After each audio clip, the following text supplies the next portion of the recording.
Racha Vayetse, première montée.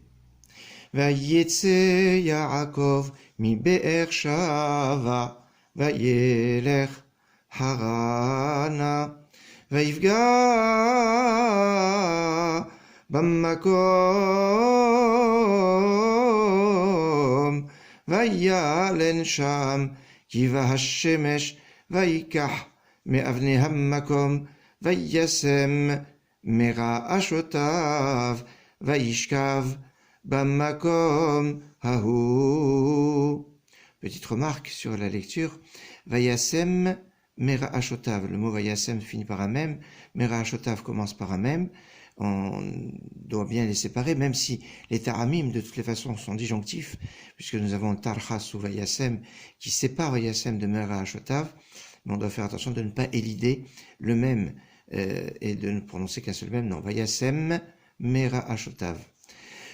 On aurait peut-être eu aussi le même principe sur Vayishkav Bamakom, puisque ça finit avec un bet. Vayishkav Bamakom, ça commence avec un bet, mais sauf que Vayishkav finit avec un vet. Il n'y a pas de point pour ceux, sauf pour ceux qui le prononcent toujours comme un bet.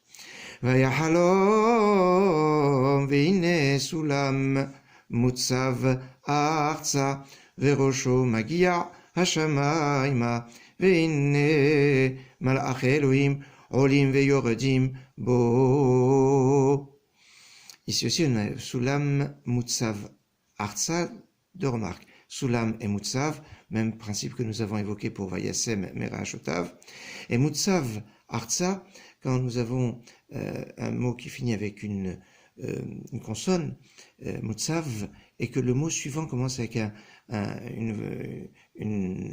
aleph, et qu'on pourrait tenter de dire mutsav vartsa. Non, mutsav artsa. On doit entendre le aleph et ne pas faire de liaison entre mutsav et artsa, même si les taramim sont conjonctifs. Shofar Oler, ce qu'il y a sous le mutsav, relie le mot mutsav à artsa. Vine Adonai nitzav alav vayomar ani Adonai Elohe Avram Avicha velohe Yitzchak haaretz asher ata shochev aliyah lecha etenena ulzarecha. Et là, Dieu se tient sur lui, il a rêvé, il a une échelle, et Dieu lui dit, je suis le Dieu d'Abraham, ton père, et le Dieu de Yitzhak. Sur ce point-là, on se pose toujours la question, comment se fait-il que Dieu associe son nom à Yitzhak, qui est encore vivant? On sait que Dieu n'associe pas son nom au vivant, mais comme il était non-voyant et qu'il ne pouvait plus fauter, alors Dieu peut attacher son nom à Yitzhak. Remarquez que on dit Véloé Yitzhak, pas Véloé. Le aleph ici est complètement muet. On n'entend pas du tout puisqu'il n'a pas du tout de voyelle. Vehayazar acha ka'afar haaretz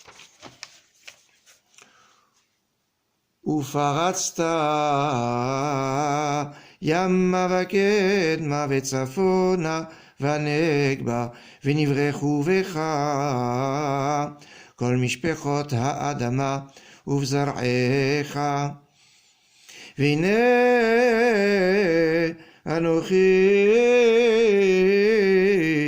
aimach ushmarticha bechol asher telech v'ashivoticha el ha'adama hazot ki lo ezovecha ad asher imasiti et asher dibarti lach vayikatz Yaakov mishenato vayomer achen yesh Adonai bamakom hazeh ve'anochi lo yada'ati vayira vayomar man nora hamakom hazeh en zeh ki im bet Elohim veze sha'ar hashamayim vayashkem Yaakov baboker vayikach et haeven asher sam mera ashotav vayasem otah matzeva vayitzok shemen al ראשה. ויקרא את שם המקום ההוא בית אל, ואולם לוז שם העיר לראשונה. Luz, c'est le nom de l'os à partir duquel il doit avoir la résurrection. Shameir, de là-bas, il va réveiller, l'homme va être réveillé à partir de cet os qui se nourrit que par le 4e repas après Shabbat. Voilà pourquoi il a ce côté d'éternité et qui nous permet de se réveiller pour la Triat Hametim, pour la résurrection des morts. À partir de là, ce Luz est en rapport avec le côté la Maravi, le mur occidental qui est lié avec ce petit os qui est toujours là. Vaïdar Yaakov Neder les morts Imiye Elohim Imadi Ushmarani Badderech Hazeh Asher Anochi Holer Venatali Lechem Le'echol Uveged Lilbosh.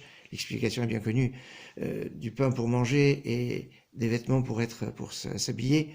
Bien évidemment, quand on va avoir du pain pour manger et des vêtements pour s'habiller. Mais des fois, on peut avoir du pain et ne pas pouvoir le manger parce qu'on est malade.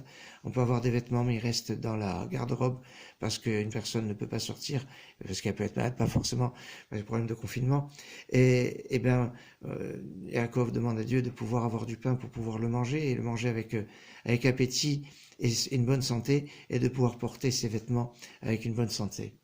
ושבתי ושלום אל בית אבי, והיה אדוני לי לאלוהים, והאבן הזאת אשר שמתי מצבה יהיה בית אלוהים, וכל אשר תיתני עשרנו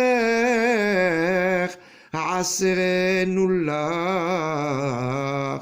On parle ici de la dîme, et Yaakov s'engage à donner la dîme, le 10e de ce qu'il va gagner, secret de la richesse.